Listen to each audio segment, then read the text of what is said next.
Okay, so think about this for a second. The people who scare me most aren't the ones who openly say they're villains. It's the ones who are 100% sure they're the good guys. And honestly, George Orwell figured this out way before the rest of us caught up. We all grew up thinking tyranny looks like some brutal dictator with an army and secret police, right? But Orwell discovered something way more terrifying. He realized that real tyranny, the kind that actually works, comes from regular people who are absolutely convinced they're saving the world. People who genuinely believe in their own goodness. Here's the thing that gets me. These people do horrible things. They'll lie, censor, destroy lives, but they sleep fine at night because they know, deep down, they're heroes. They're the good guys. And that's what makes it so dangerous. In this video, we're going to dig into what Orwell actually figured out about how righteousness can become tyranny. And I promise you, it's going to make you rethink some things. So let's get into it. Before we go any further, you gotta understand who George Orwell actually was. Because this guy wasn't just some armchair philosopher writing about politics from his office.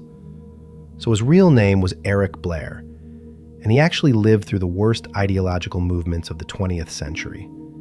He didn't just read about them, he was there. He went to Burma as a police officer and watched imperialism from the inside. He saw how those in power justified absolutely terrible things using really noble-sounding language. Then he went to fight fascism in Spain. He thought he was there with freedom fighters. But nope, he watched communists betray their own allies, erase people from history, and pretend it never happened.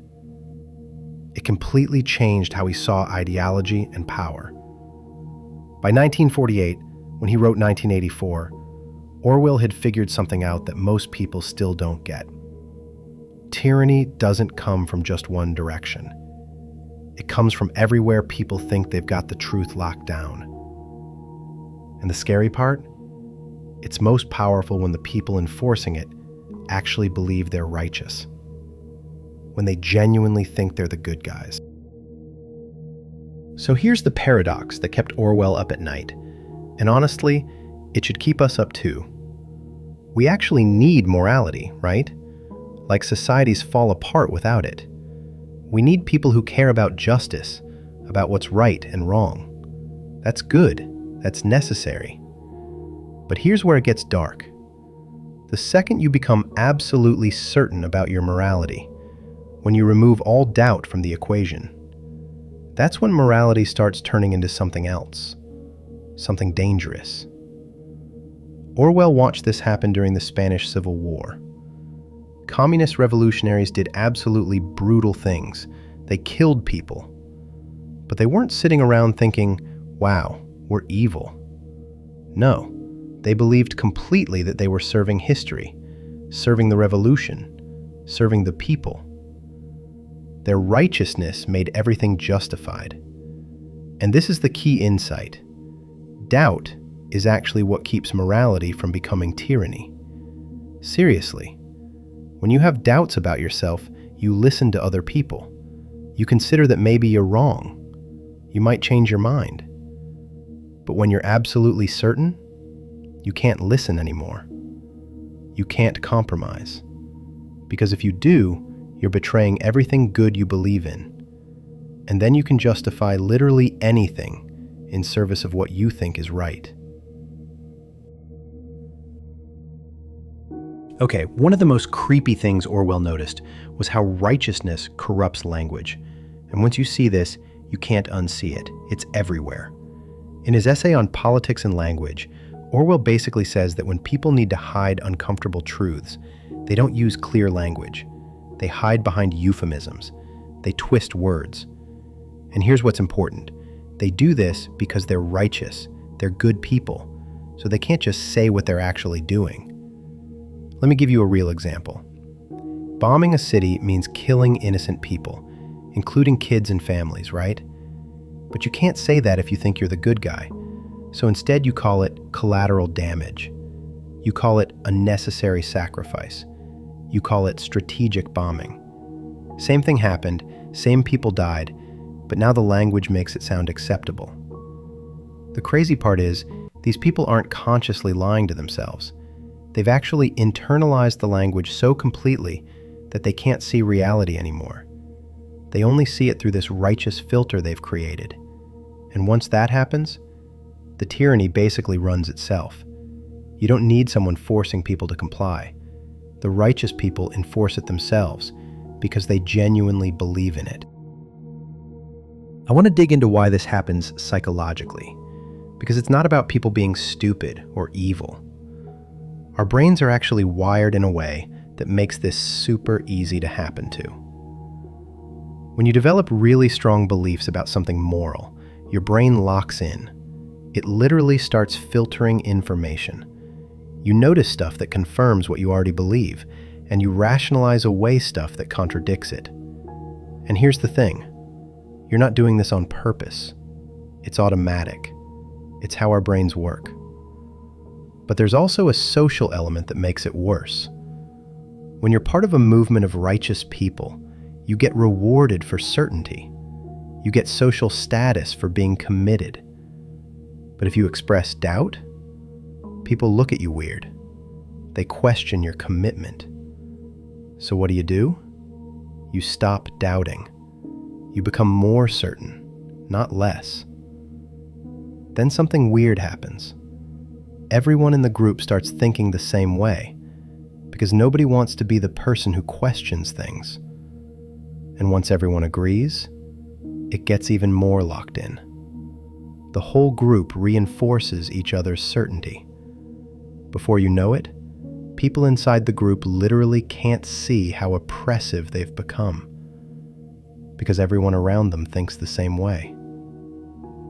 That's why Orwell was obsessed with individual thinking, with staying skeptical, even about things you believe in. Intelligent, good-intentioned people can do terrible things while genuinely believing they're heroes. And the psychology of how our brains work is basically the machine that makes this possible.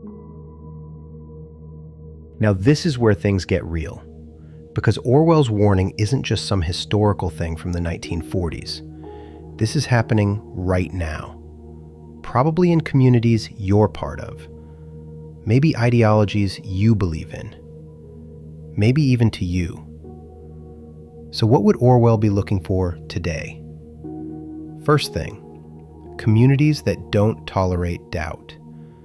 When questioning is basically treated like heresy, when you can't have an actual conversation about complex stuff without someone saying you're evil or you're against the cause, that's a red flag. Second, language gets really harsh toward people who disagree. Not like, I think they're wrong about policy, but like they're demons or enemies or not fully human. History shows us that this kind of language shows up before really bad stuff happens. Third, the group cares more about purity than actually making progress. Like internal conflicts become way bigger than external ones. People get kicked out for not being ideologically pure enough. Orwell watched this with communist movements. The standard of righteousness kept going higher and higher. Nobody was ever righteous enough.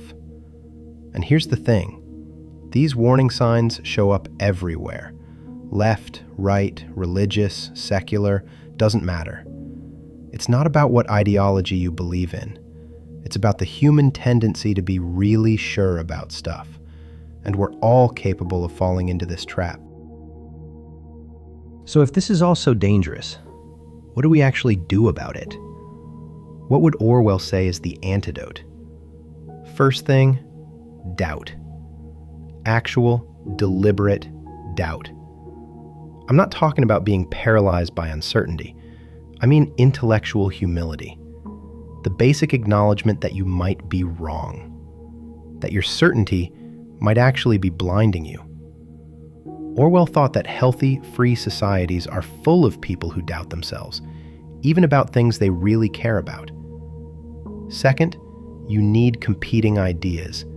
different perspectives, different worldviews. Not because everything is equally true, but because when different ideas bump up against each other, none of them can become total tyranny. In 1984, the whole system works because everyone thinks exactly the same thing. There's no real opposition. That's totalitarianism fully realized.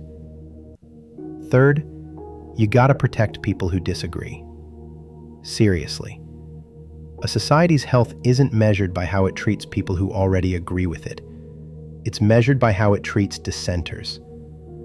The moment you start crushing dissent in the name of righteousness, you're on the road to tyranny. And fourth, never, ever conflate power with morality.